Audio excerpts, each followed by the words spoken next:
তো আমরা শুরু করছিলাম জড়তার ভ্রামক নিয়ে কথা বলছিলাম।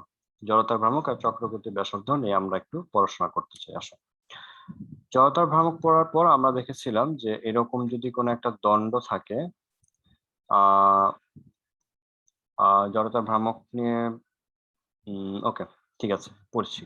এরকম যদি কোনো একটা দণ্ড থাকে এবং দণ্ডের মনে করো সেন্টার দিয়ে আমি হচ্ছে একটা অক্ষরেখা কল্পনা করি।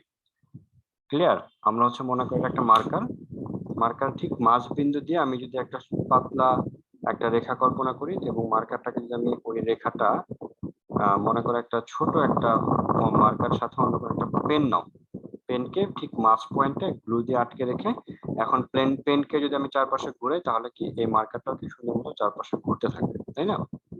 তখন সেই ক্ষেত্রে এই মার্কার এই দণ্ডের ভর যদি হয় ক্যাপিটাল এম, এই দণ্ডের দৈর্ঘ্য যদি হয় ক্যাপিটাল এল, তাহলে এই বস্তুর জড়তা ভ্রামকের জন্য আমরা কত পড়ে এসেছিলাম ফর্মুলা? Sir ml² / 12 1/12 ml²। এলটা হচ্ছে গিয়ে কি এই দণ্ডের ভর, ঠিক আছে? আচ্ছা, তারপর মনে করো এখানে আরেকটা দণ্ড আছে। তারপর আমরা যদি দণ্ডের প্রান্ত বিন্দু দিয়ে মনে করো প্রান্ত বিন্দুর সাপেক্ষে একটা এই প্রান্ত বিন্দুর এই দণ্ডের ভর হচ্ছে গিয়ে এম, প্রান্ত বিন্দুর সাপেক্ষে আমরা যদি জড়তার ভ্রামক ক্যালকুলেশন করতে চাই, এখানে আমরা কি পড়ে এসেছিলাম? I equals ml²/3 1/3 ml², এরকম করে এসেছি। এখন এখান থেকে এখানে আমরা ম্যাথমেটিক্যালি ইন্টিগ্রেশন করে আমরা এসেছি, কিন্তু একটা জড়তা ভ্রামক সংক্রান্ত দুইটা উপপাদ্য আছে, সেটা দিয়েও প্রুফ করা যায়, সেটা দিয়ে আমরা একটু দেখব, ঠিক আছে? আর চক্রবর্তীর ব্যাসার্ধটা কি সেটা নিয়ে একটু কথা বলি। চক্রবর্তীর ব্যাসার্ধটা হচ্ছে এইরকম, খুব মনোযোগ দিয়ে শোনো, যে আমি একটা বিন্দু, আমি আপাতত এই চিত্র নিয়ে কথা বলছি, এটা না, ঠিক আছে? আমি এখন এই চিত্র নিয়ে কথা বলছি। আমরা একটা বিন্দু কল্পনা করি, ঠিক আছে? এই বিন্দু একটা কল্পনা করি, একটা বিন্দু কল্পনা করি, ঠিক আছে? খুব একটা বিন্দু। এই বিন্দুর ভর হচ্ছে গিয়ে এইখানে যে দণ্ডটা আছে এই দণ্ডের ভরের সমান, ঠিক আছে? এই দণ্ডের ভরের সমান। আজান হচ্ছে, আমি আজানের পরে কথা বলি, ঠিক আছে? Okay sir.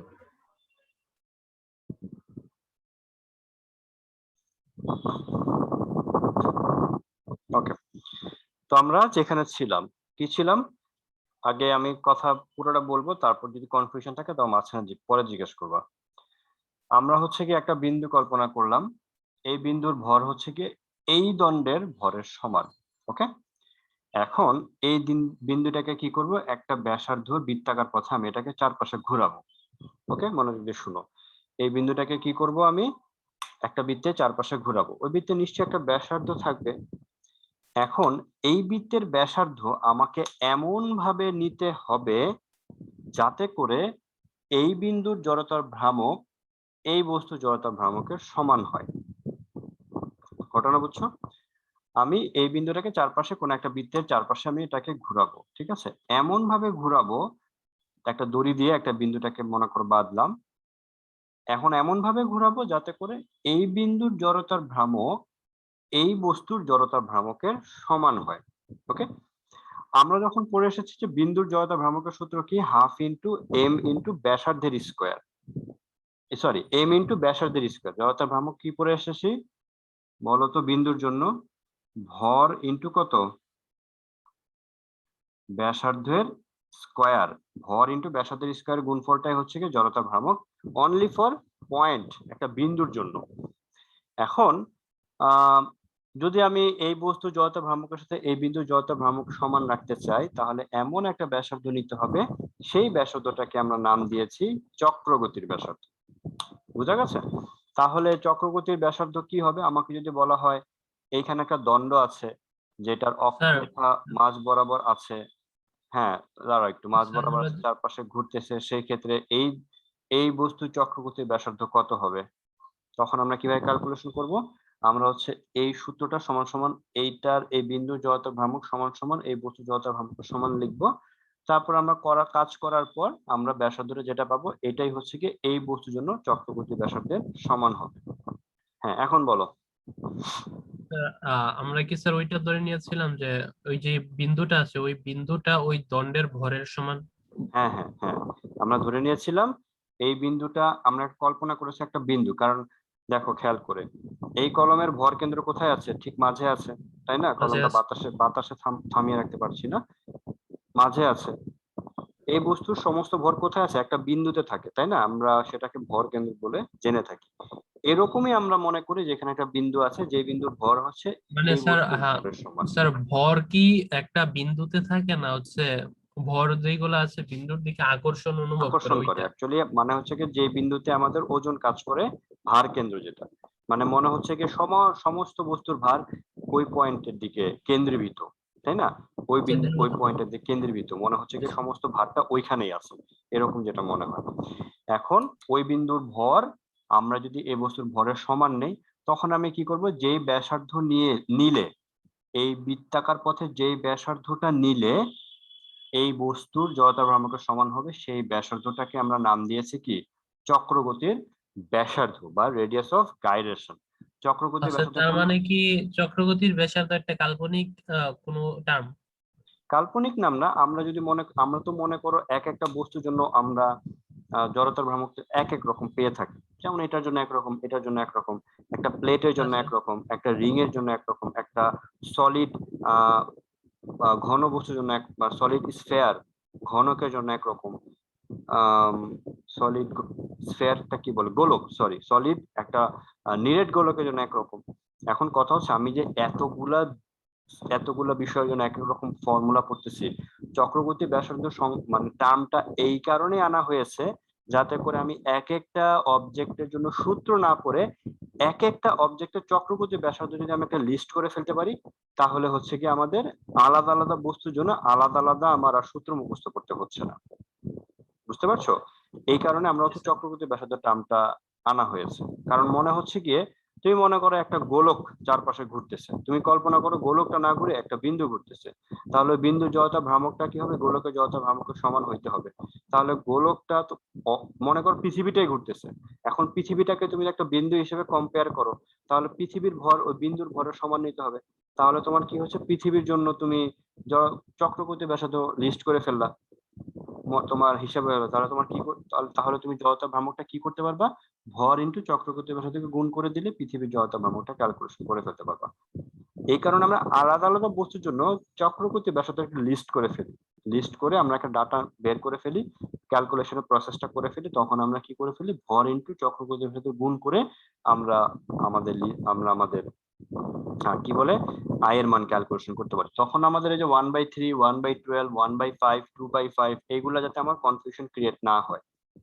বুঝতে পারছো? আচ্ছা স্যার, তার মানে কি কেসটা এরকম, হুম একটা দণ্ডের ভর যেই হুম, বিন্দুতে কেন্দ্রীভূত থাকে আমরা ওই বিন্দুর ভরটাকে দণ্ডের ভর হিসেবে কল্পনা করছি ওইটা? কল্পনা করতেছি এক্স্যাক্টলি, বিন্দুর ভরটাকে ওই দণ্ডের ভর হিসেবে আমরা কল্পনা করতেছি এবং মনে করতেছি ওই বিন্দুটাই ঘুরতেছে চারপাশে, ঠিক আছে? জি আচ্ছা, স্যার, ওকে। তাহলে এই বস্তুর জন্য বলো, জড়তার ভ্রামকে এই বস্তুর জন্য চক্রগতি ব্যাসার্ধ কিরকম হবে? আমি চক্রগতি ব্যাসার্ধকে কে দিয়ে প্রকাশ করা হয়? তাহলে আই ইকুয়ালস টু কত হবে? এম কে স্কোয়ার হবে। ঠিক আছে, এখন তোমাকে যদি বলা হয় এই বস্তুর জড়তার ভ্রামকটা কি, তখন তুমি কি লিখবা? আই এর বদলে কত লিখবা? 1/12 এম এল স্কোয়ার, এখানে কত লিখবা? M K square, M M কেটে গেল, তুমি কে এর বদলে কত লিখবা? L/√12।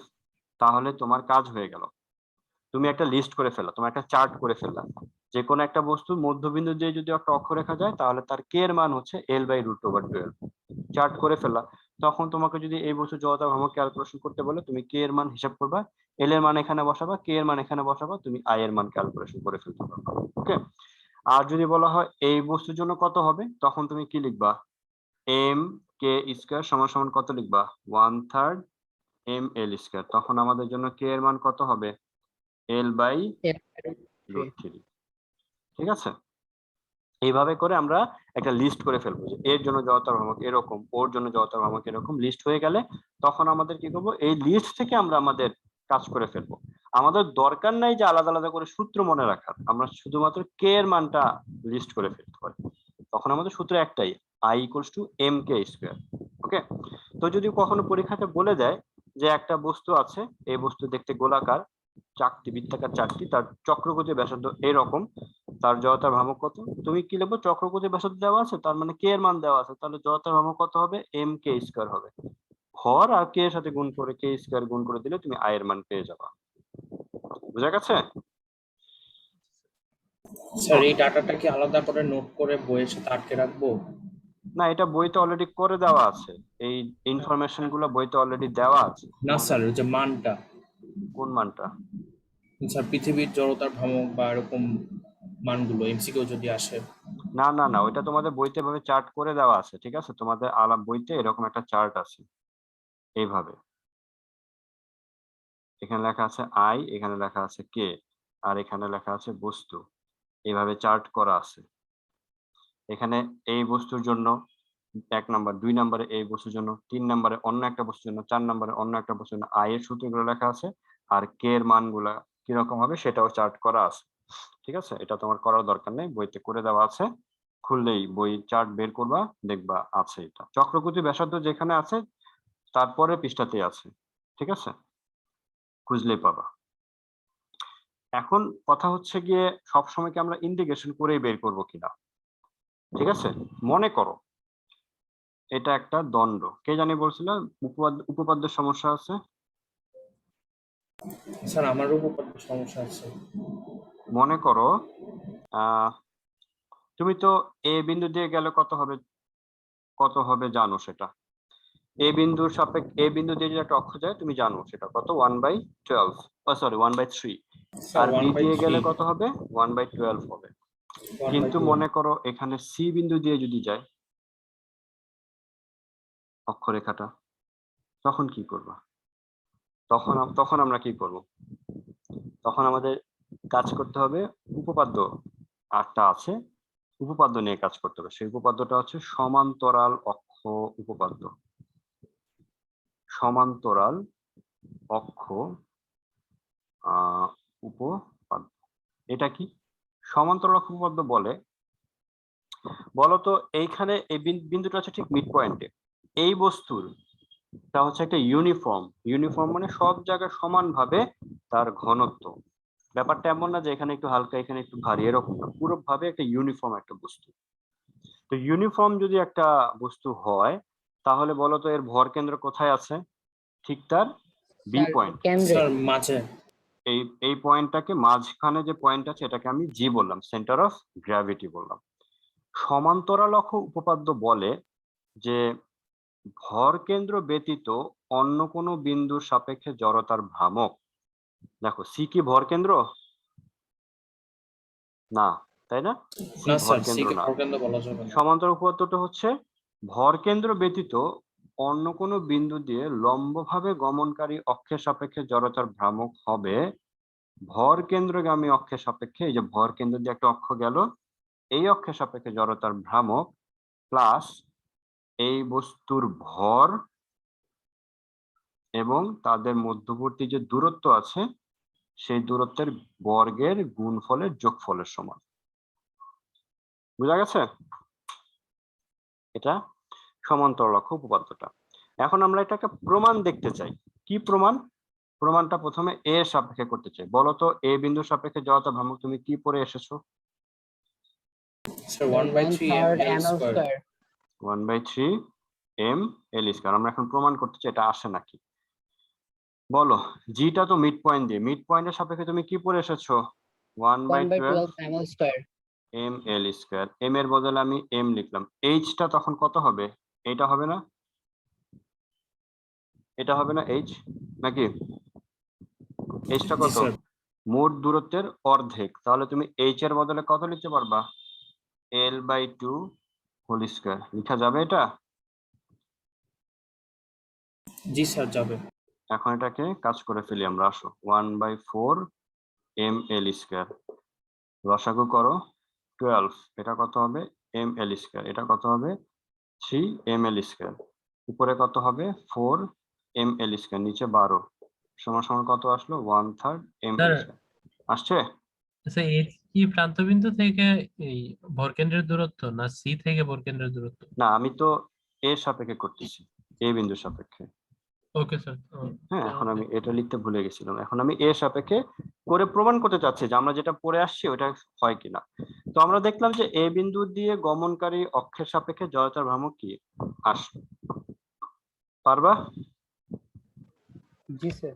তাইলে তো স্যার স্যার পারবো। ইন্টিগ্রেশন মানে করে যে প্রমাণ করলাম ইন্টিগ্রেশন এর করে চেয়ে আমরা এই উপপাদ্যের মাধ্যমে মাঝ বিন্দু সাপেক্ষে করব, আর বাকিটা আমরা অন্য কোনো বিন্দু সাপেক্ষে এই বস্তুর জন্য আমরা খুব সুন্দর মতো করে ফেলতে পারবো।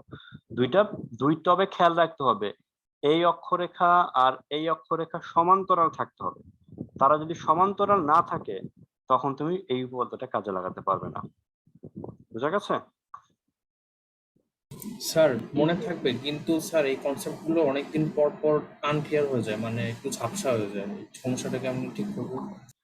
এখন কি করবা, এটার জন্য প্র্যাকটিস করতে হবে। একটা প্র্যাকটিস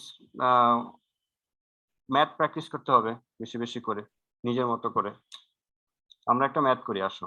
ম্যাথটা হচ্ছে এরকম, এই বস্তুর দৈর্ঘ্য, এই বস্তুর ভর হচ্ছে মনে করো 6 কেজি, এই বস্তুর দৈর্ঘ্য মনে করো 12 সেন্টিমিটার। ওকে, আর আমাদের মনে করো বললো প্রান্ত বিন্দু, কোয়েশ্চেনটা হচ্ছে এইরকম যে প্রান্ত বিন্দু থেকে 2 সেন্টিমিটার ভিতরে বা 2 সেন্টিমিটার কেন্দ্রের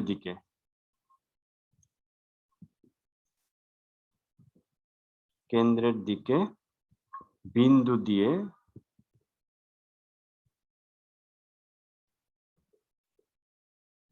লম্বভাবে গমনকারী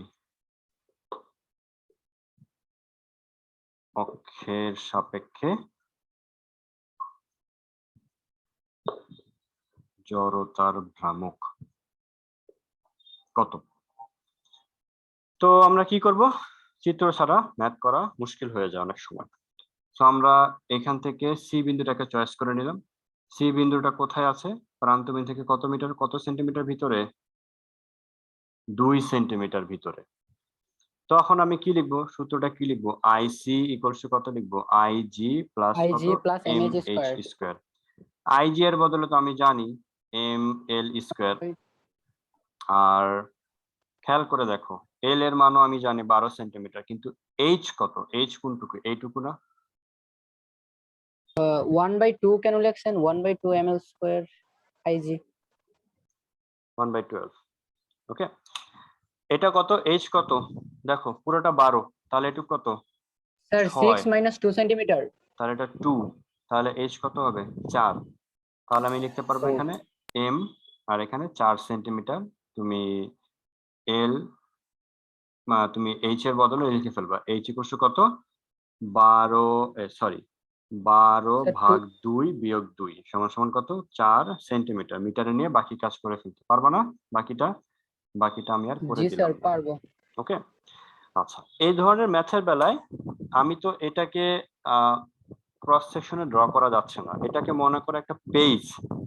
এই পেজটা কে আমি কেটে নিয়েছি, বাংলা খাতার যে পেজ থাকে, বাংলা খাতাটাতে যেমন ধরো রুল করা থাকে না, ওই রুল করা খাতা তোমার মনে করো নীল দাগ বরাবর, পরপর দুটো নীল দাগ বরাবর আমি কেচি দিয়ে কেটে ওটাকে এইভাবে রেখেছি। ঠিক আছে, এইভাবে রেখে তার ঠিক মিড পয়েন্ট দিয়ে একটা অক্ষরেখা নিয়ে ওটাকে চারপাশে ঘুরে দিয়েছি।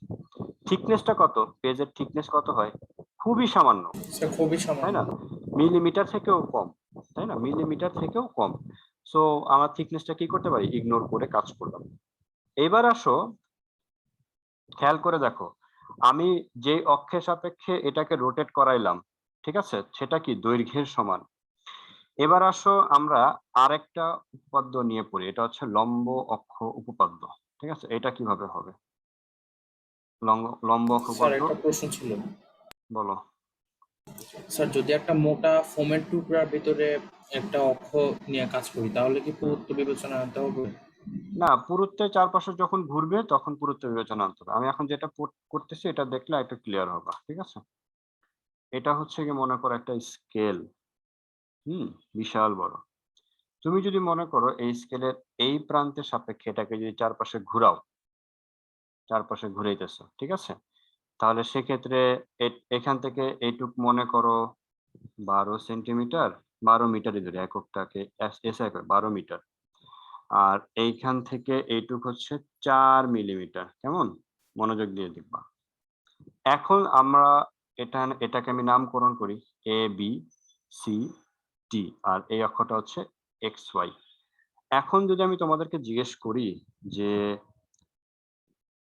এই চিত্রের জন্য জড়তা ভ্রামক কত হবে, কত লিখবা? এক্স ওয়াই মানে হচ্ছে এক্স ওয়াই অক্ষের সাপেক্ষে জড়তা ভ্রামক। কত এটা তো লিখবা? Sir simple, 1/3 ml one square. Third M L square. L এর বদলে কত লিখবা? স্যার 12। 12 স্কোয়ার। সিম্পল। এখন মনে করো যন্ত্রটা বা স্কেলটা এইখানে আছে, নামকরণ করে ফেলি আমি এ বি সি ডি। তুমি যদি অক্ষটাকে এইভাবে রাখো, এটা মনে করো এক্স, এটা মনে করো ওয়াই। অক্ষটাকে এভাবে রাখলে ঘুরবে কিভাবে? এদিকে ঘুরবে নাকি? এইদিকে ঘুরবে। তখন তোমার জন্য এল হিসেবে কোনটা কাজ করবে? এইটা কাজ করবে না? বুঝতে পারছো? এল হিসেবে এটা কাজ করবে না, কারণ তুমি এই অক্ষে মানে এইটুকটাই কি চারপাশে ঘুরতেছে না? তখন তোমাদের জি কি স্যার। এই পুরোটা ঘুরতেছে, আর এখানে ঘুরতেছে এইটুকুন। তখন তুমি এখানে আই অফ এক্স ওয়াই কত লিখবা? 1/3 স্যার এম ইন্টু কত m লিখবা? 4 এল এর মান কত স্কয়ার। লিখবা? 4 স্কোয়ার। বুঝা গেছে? এইভাবে খেয়াল করে আমি আরেকটু বুঝাই। এটা তুমি যদি এই যে আমি যদি মার্কারটাকে এইভাবে রেখে এটাকে যদি চারপাশে ঘুরাই, তখন কি এই খাতার এখান থেকে একটু কত সেটা নিয়ে কাজ করতে হবে। তুমি যদি খাতাটাকে এইভাবে রেখে ঘুরাও, আগে শুনে নাও পরে কোশ্চেন করো। আর যদি এখানে রেখে ঘুরাও তাহলে কি হবে? তোমার পুরো তো এইটুকু নিয়ে কাজ করতে হবে, তাই না? কারণ এইটুকু ঘুরবে। কিন্তু তুমি যদি খাতাটাকে এইভাবে ঘুরাও, চারপাশে ঘুরাও, মানে অক্ষটা মনে করো এই সেন্টারে আছে, একটা কোণায় আছে, অক্ষটা একটা কর্নারে আছে, তখন যদি তুমি চারপাশে ঘুরাও তখন আমাদের কি দাঁড়ালো দেখো। আমি যখন অক্ষরেখাটাকে এইখানে রাখলাম, অক্ষরেখাটাকে একবার এইখানে রাখলাম, আরেকবার অক্ষরেখাটাকে এইভাবে রাখলাম, তো একবার এখানে রাখলাম, একবার এখানে রাখলাম। এখন এই অক্ষ পরস্পর কি লম্ব ভাবে আছে, তাই না? এখন অক্ষরেখাটা যদি এইভাবে রাখি, এখন যদি খাতাটাকে ঘুরে তাহলে খাতাটা কিন্তু এইভাবে ঘুরবে, তাই না? এইভাবে ঘুরবে। একটা টেবিল ফ্যান যেভাবে ঘুরতেছে, টেবিল ফ্যান যেভাবে ঘুরে অক্ষরেখাটা ঠিক মাঝে থাকে, টেবিল ফ্যানটা এইভাবে ঘুরতেছে। তো খাতাটা যদি এইভাবে ঘুরে মানে অক্ষরেখাটাকে তুমি কোথায় রাখবা? ঠিক এইখানে, এই বরাবর বাইরের দিকে, এই বরাবর ভিতর দিকে। তখন ওই এটা তো জেড অক্ষের সাপেক্ষে আমরা কি করতে পারি? কম্পেয়ার করতে পারি, তাই না? আচ্ছা, যেমন ধরো এখানে বিসি অক্ষের সাপেক্ষে এটাকে এক্স অক্ষ, এটাকে তুমি মনে করো ওয়াই অক্ষ নিলা। এটা হচ্ছে গিয়ে আমাদের জন্য এক্স অক্ষ, আর এটা হচ্ছে ওয়াই অক্ষ। আর জেড অক্ষ কোথায় হবে বলো তো? বাইরের দিকে হবে না? জেড জি অক্ষটা স্যার। বাইরের জি দিকে স্যার, হবে। বোর্ড থেকে বাইরের দিকে। তাহলে এই বস্তু যদি ঘুরে তাহলে দেখো তো সে এই ব্যাসার্ধের চারপাশে ঘুরবে না? এইভাবে, এই যে এই বস্তুটাই কি এভাবে ঘুরবে না? মানে সবচেয়ে বড় ব্যাসার্ধ কি কর্ণটাই হবে না? এই চতুর্ভুজে কর্ণের চারপাশে ঘুরবে না সে? বুঝতে পারছো? জি স্যার। ওকে। তো কর্ণের তাহলে জেড অক্ষের সাপেক্ষে সে যদি জড়তার ভ্রামক আমরা নেই তাহলে এই কর্ণটা আমার লাগবে, তাই না? তখন আমি কি লিখবো? 1/12 ইকুয়াল টু কত লিখবো? এম, এখান থেকে দূরত্ব কত এটার? আর ধরে নাও ডি, ডি দিয়ে কর্ণ বুঝায়, এম ডি স্কোয়ার। এটা ডি, তাহলে এটা যদি আমি এক্স নেই, এটা যদি ওয়াই নেই, তাহলে ডি স্কোয়ার সমান সমান কত হবে? X square plus Y x square square হবে না? Plus y square. তাহলে এখানে লিখে ফেলো 1/12 এম এক্স স্কোয়ার, আর এখানে কত হবে? Y square. 1/12 এক্স স্কোয়ার, আর এখানে কত লিখবা? 1/12 এম ওয়াই স্কোয়ার। এটা এক্স, এটা বরাবর কত আছে? এল আছে না? বুঝতে পারছো? তার মানে এটা কি এক্স অক্ষের সাপেক্ষে জড়তার ভ্রামক না? কারণ তুমি এটাকে এটা তো এক্স অক্ষের সাপেক্ষে না, মানে সে এক্স অক্ষের চারপাশে এক্স অক্ষটা চারপাশে ঘুরতেছে, এক্স অক্ষের চারপাশে ঘুরতেছে কার সাপেক্ষে? ওয়াই অক্ষের সাপেক্ষে না? তাহলে এইটার বদলে তুমি কি লিখতে পারবা? I Y. আর এটা কার সাপেক্ষে ঘুরতেছে? এটা এদিকে ঘুরতেছে, ঠিক আছে, তখন এটা কি লিখতে পারি আমি, আই এক্স। তাহলে আই জেড ইকুয়াল টু কি দাঁড়াইলো, I X plus I Y plus I Z. Sir কোন অক্ষ সাপেক্ষে ঘুরছে এটা আরেকবার বলবেন? এই যে এখানে এটা তো এক্স তাই না, এটা এক্স না, এখান থেকে একটু কত, এটা তো এক্স, আর এই অক্ষটা কি স্যার। ওয়াই অক্ষ। তো তুমি যখন এক্সটাকে চারপাশে ঘুরাবা তখন কোন অক্ষের সাপেক্ষে ঘুরতেছে, ওয়াই। ওয়াই অক্ষের সাপেক্ষে। এখানে যে ব্যাসার্ধ কি এক্স নিজে না, ব্যাসার্ধটা কি এক্স নিজে, জি স্যার। তাহলে এখানে আসে এক্স স্কয়ার, কিন্তু ঘুরতেছে ওয়াই অক্ষের সাপেক্ষে, এই কারণে আমি লিখেছি আই ওয়াই। এই যে এটার বদলে লিখেছি আই ওয়াই। আর এটার ক্ষেত্রে চিন্তা করে দেখো, এটা ঘুরতেছে কার সাপেক্ষে, এই ওয়াইটা ঘুরতেছে কার সাপেক্ষে, এই অক্ষরেখার সাপেক্ষে। এই অক্ষটা কি এক্স এক্স অক্ষ। অক্ষ না, এটা এক্স অক্ষ, কিন্তু ঘুরতেছে কে, ওয়াই নিজেই ঘুরতেছে। তাহলে এটা হচ্ছে ওয়াই অক্ষের সাপেক্ষে জড়তা ভ্রামক। তাহলে আমরা কি বুঝলাম, যে তিনটা অক্ষ যদি পরস্পর লম্ব হয় তাহলে জেড অক্ষের সাপেক্ষে জড়তা ভ্রামক হবে এক্স অক্ষের সাপেক্ষে জড়তা ভ্রামক, আর ওয়াই অক্ষের সাপেক্ষে জড়তা ভ্রামকের যোগফলটাই হচ্ছে কি জেড অক্ষের সাপেক্ষে জড়তা ভ্রামকের সমান হবে। বুঝা গেছে? জি স্যার। ওকে, এটা হচ্ছে আমাদের জন্য লম্ব অক্ষ উপপাদ্য।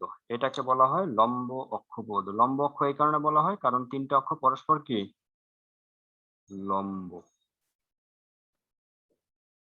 যাই হোক, এই হচ্ছে আমাদের লম্ব অক্ষ উপপাদ্য, যেটা আমরা আলোচনা করতে পারলাম। ওকে, এখন বলো জড়তার ভ্রামক সংক্রান্ত চক্রগতি ব্যাসার্ধ সংক্রান্ত আমরা ম্যাথ আসলে ইনশাল্লাহ পারবো। এখন তোমাদের বইতে কতগুলো এক্সাম্পল দেওয়া আছে কোন কোন বস্তুর জন্য কোন কোন রকম, ওইগুলো একটু মনোযোগ দিয়ে মুখস্থ রাখবা, একটু মনে রাখবা, বারবার কাজ করতে থাকলে মনে মুখস্থ চলে আসবে, মুখস্থ হয়ে যাবে। তাহলে দেখবা যে কোনো বস্তুর জন্য তুমি চক্রগতি ব্যাসার্ধ নিয়ে কাজ করতে পারবা।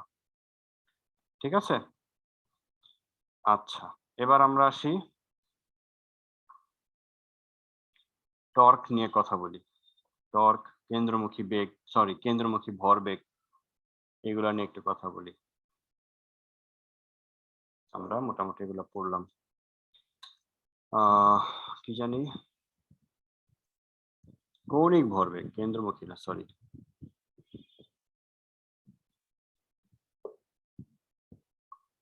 কৌণিক ভরবেগকে ফিজিক্সে আমরা এল দিয়ে প্রকাশ করবো, এটা একটা ভেক্টর রাশি।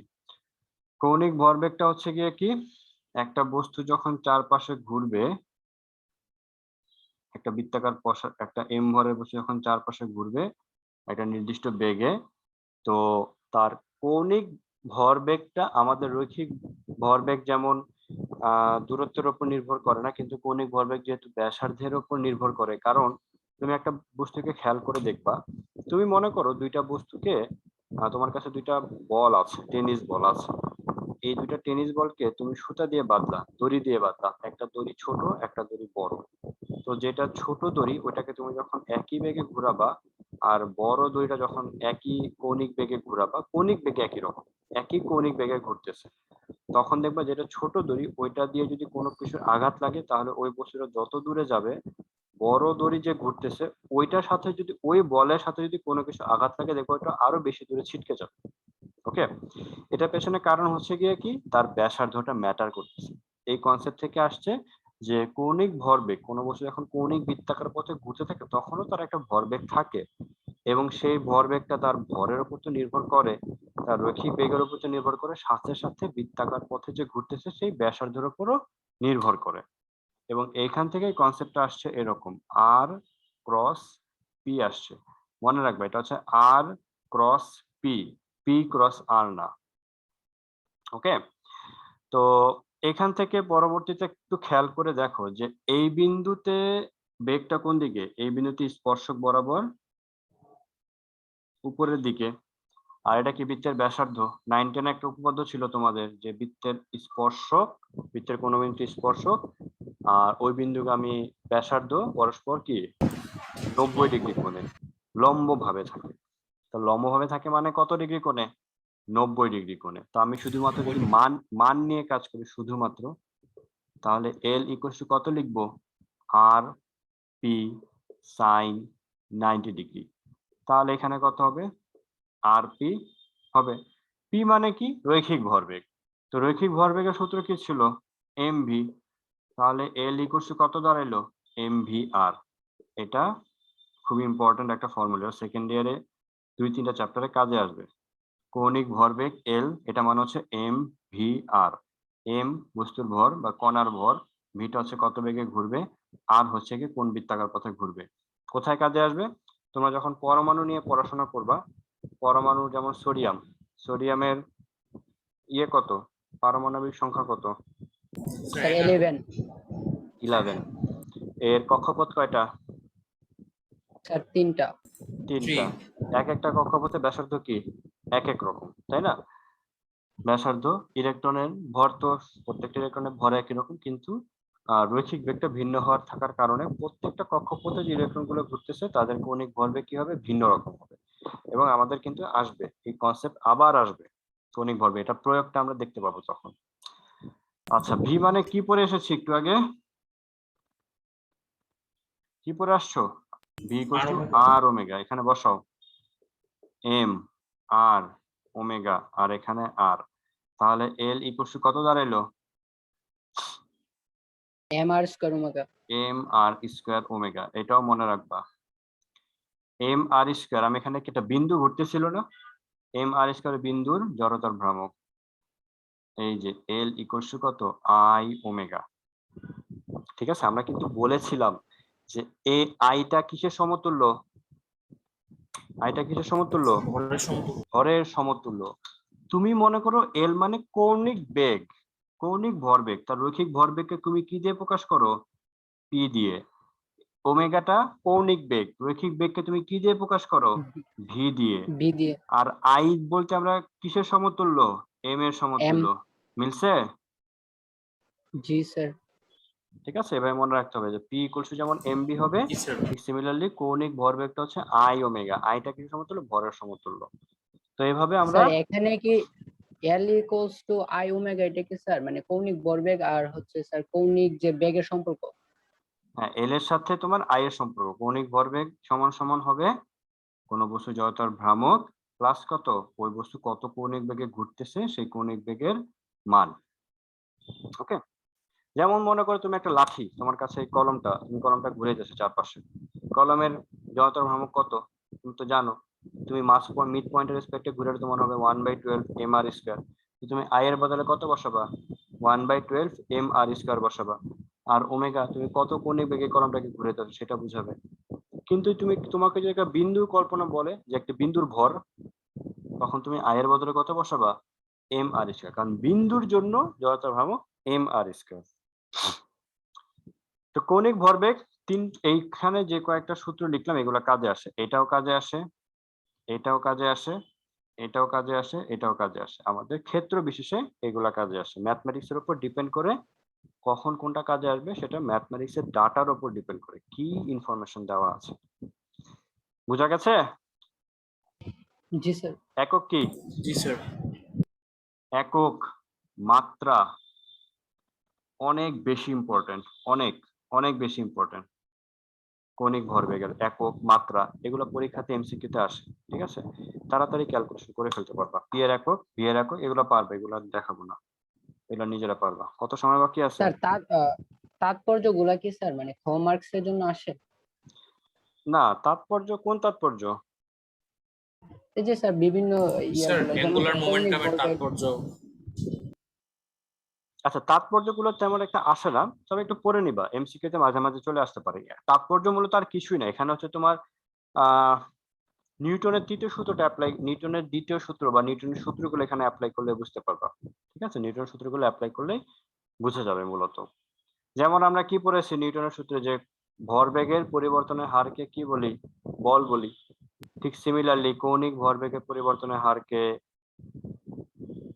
বল, কৌণিক বল এরকম কিছু একটা থাকার কথা, তাই না? ভরবেগের পরিবর্তনের হারকে যেমন বল বলা হয়, ঠিক সিমিলারলি কৌণিক ভরবেগের পরিবর্তনের হারকেও তো কিছু একটা বলে।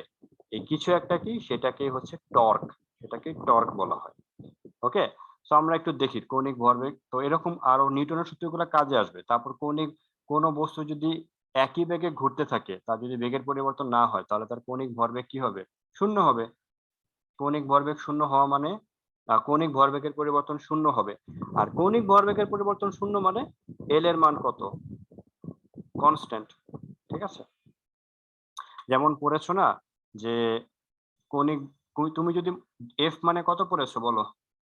DP sir by sir DP by তুমি যদি কোনো ফোর্স অ্যাপ্লাই না করো, এফ যদি 0 হয় তাহলে এখানে কত হবে? পি বাই এটা ডিটি লিখবা না? ইকুয়ালস টু 0 এর বদলে তুমি লিখতে পারো না এখানে যে কনস্ট্যান্ট, জি লেখা স্যার যাবে? লেখা যাবে। তার মানে লেখা জি যায় স্যার। না পি ইকুয়ালস টু কনস্ট্যান্ট? এখান থেকে পড়ে আসে না যে ভরবেগ সংরক্ষিত থাকে, ভরবেগ সমান স্যার সমান ধ্রুবক। এখান থেকে তো ভরবেগের বিশাল সূত্রটা পড়ে আসছো, m1e1 G plus sir m2 m1e1 plus m2 ut is equals to m1e1 ঠিক plus m2 সিমিলারলি কৌণিক ভরবেগের পরিবর্তনের হারকেও বলা হয় টর্ক, এটাকে এল দিয়ে প্রকাশ করা হয়, তখনও এল ইকুয়ালস টু কত থাকবে? কনস্ট্যান্ট থাকবে। মানে কোনো বস্তুর উপর যদি টর্ক অ্যাপ্লাই না হয় তাহলে সেই বস্তুর কৌণিক ভরবেগ একই রকম থাকবে, তার মানে সমকৌণিক বেগে সে ঘুরতে থাকবে। যেমন কোনো ফোর্স অ্যাপ্লাই না করলে কি হবে? বস্তুটা সমবেগে চলতে থাকে, নিউটনের ফার্স্ট ল। ঠিক সিমিলারলি কোনো বস্তুর উপর যদি টর্ক অ্যাপ্লাই না হয় তাহলে সে সমকৌণিক বেগে চারপাশে ঘুরতে থাকবে, তার কোনো ত্বরণ থাকবে না। বোঝা গেছে? তার মানে কি স্যার টর্কের ডেফিনেশনটা হবে কৌণিক ভরবেগের পরিবর্তনের হারকে টর্ক বলে এরকম? না, টর্কের ডেফিনেশন এভাবে দেওয়া হয়নি, টর্কের ডেফিনেশন এভাবে আসছে পরবর্তীতে। ডেফিনেশন না, টর্কের ডেফিনেশন ওই একই রকম, ফোর্সের সাথে তার রেডিয়াসের গুণফলটাই হয়। ওকে, দেখি টর্কের ডেফিনেশনটা কি। যেমন আমাদের পৃথিবী কৌণিক সমকৌণিক, পৃথিবীর তোমার কৌণিক ভরবেগ কি? ফিক্সড, কারণ পৃথিবীর কোনো টর্ক নাই। কারণ যদি কোনো টর্ক থাকতো তাহলে পৃথিবীর বিভিন্ন পার্টিকেল গুলা, পৃথিবীর উপর যে পৃথিবীর ভূপৃষ্ঠ উপর যে বিভিন্ন পানি আছে, বিল্ডিং আছে, পাহাড় আছে, পর্বত আছে, সবগুলা ছিটকে চলে যেত, কারণ সে সমকৌণিক বেগে ঘুরতেছে, সমকৌণিক বেগে ঘুরতেছে, তার বেগ কৌণিক বেগের পরিবর্তন হচ্ছে না, কৌণিক বেগ সবসময় একই রকমই থাকে, কিছু একটা রেডিয়ান পার সেকেন্ড। আচ্ছা, লিঙ্ক শেষ হয়ে গেলে সাথে সাথে জয়েন করবা। স্যার হ্যাঁ বলো। স্যার ভ্রামক জিনিসটা কি এটা সম্পর্কে একটু বলবেন? ভ্রামক মানে হচ্ছে রোটেশন, ঠিক আছে? যখনই কোনো বস্তু রোটেশন হবে তখনই দেখবা ভ্রামক শব্দটা চলে আসছে। যেমন জড়তার ভ্রামক, একটা বস্তু নিজ জায়গায় জড় অবস্থায় আছে কিন্তু তার মধ্যে একটা ঘূর্ণন হইতেছে, ঠিক আছে? এটা হচ্ছে গিয়ে ঘূর্ণন, যখনই দেখবা তখনই দেখবা ভ্রামক। ভ্রামক মানে হচ্ছে ঘূর্ণন, ঠিক আছে?